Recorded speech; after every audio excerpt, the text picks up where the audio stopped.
Video has released of a white cop punching and breaking the jaw of a black business owner after the owner called the cops because he was being robbed. Now, as I'll get to later, this happens all the time. And it really gives you an idea, I mean, if you didn't already know, of how the system treats the black community. Now, this happened in Decatur, Alabama. I will show you the video, but first some context here.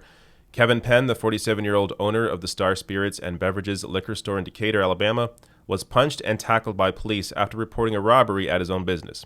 Although the incident occurred last month, video of police assaulting Penn appeared online this last weekend and had no audio. On Monday, Decatur Police Chief Nate Allen said the officer mistook Penn, who was holding a gun. We will see about that.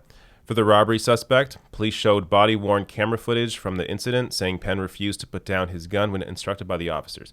Now, it's weird they say that, because I'm going to show you the video here. Again, there's no audio, but we can watch from about when it starts. So he's out here. It appears the cops arrive. He goes back into his store. Now watch. What he appears to be doing here is taking apart his weapon. And he's not holding. You can see here, he's not holding a gun. He may be holding the cartridge, but he's not holding a gun. And watch what happens.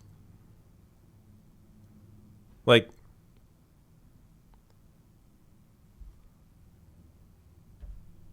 three cops on him.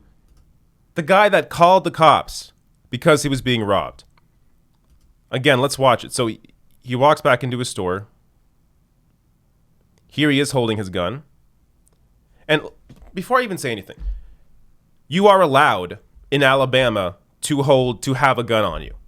It's his store. He's allowed to have it. He was holding the robber at gunpoint until the cops arrived. That's why he had it on him. So let's say he was holding the gun. He's allowed to do that. It's his store. It's his gun. He can do that.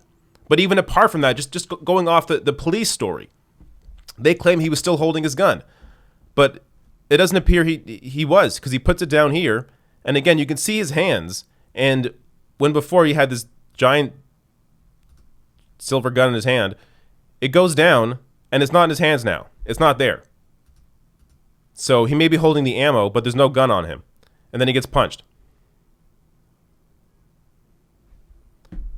Like, it's blatant.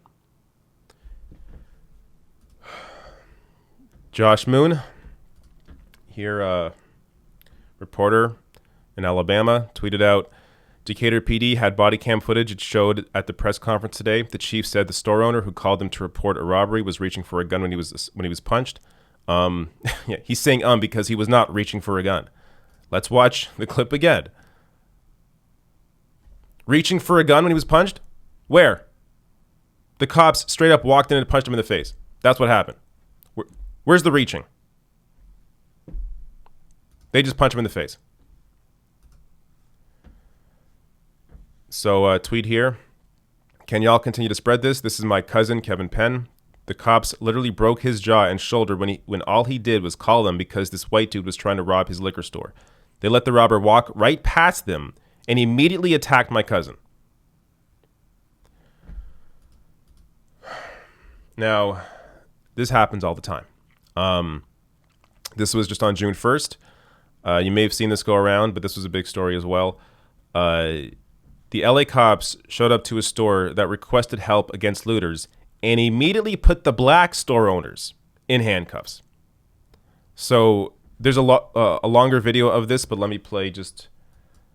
I'm not going to play the audio. There's no point of it. But here the reporter is telling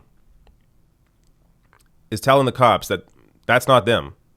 As you'll see, she jumps in here and saying nope, those aren't the robbers. See, she's pointing away. She's pointing at somebody else as the looters. And the cops come up and basically say, "Ma'am, be quiet. We're doing our job." Meanwhile, they are arresting the store owners that were being looted. And it continues. Here they are. They're against the wall. A group of 6 of them. 6, and we have video. Okay, your officers are chasing them. Sir. I mean, it couldn't be more it couldn't have been more obvious than that.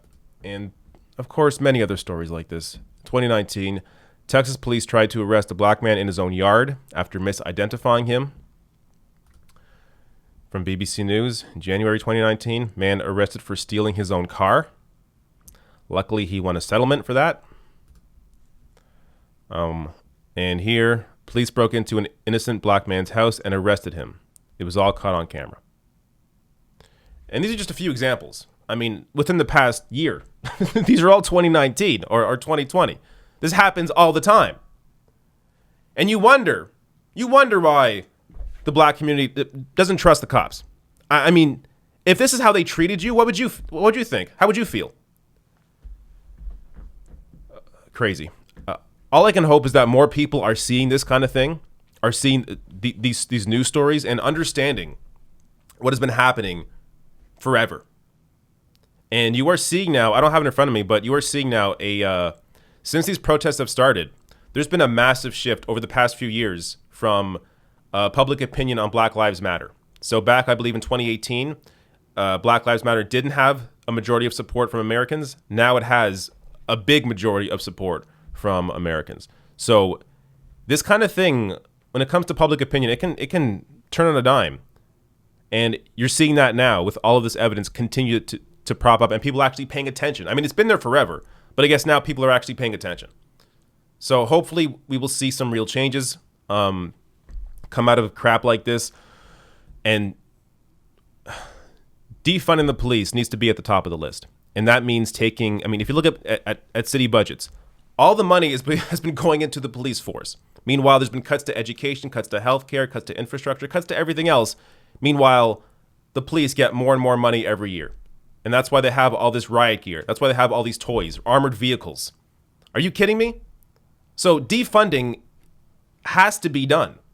And you have to move a lot of these responsibilities into other areas. So when it comes to mental health calls, the cops shouldn't go to those. I mean, how many times have we seen mental health, the cops show up and they shoot the guy that has a mental health problem? It happens all the time.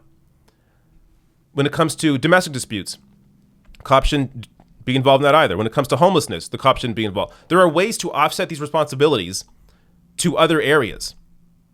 So defund the police. Understand what that means. Understand how much money has been pumped into police forces, how it hasn't helped anything. It's only made things worse. And how really, if you think about it, even if what it's really doing in some way is actually helping the cops by taking these responsibilities off of them. As for so long, they've been this one-size-fits-all approach to dealing with all of these issues. It just doesn't make any sense. So hopefully now we will begin to see, as we're seeing opinion shift, hopefully we will also see policy shift when it comes to enacting real changes, because this just can't keep happening.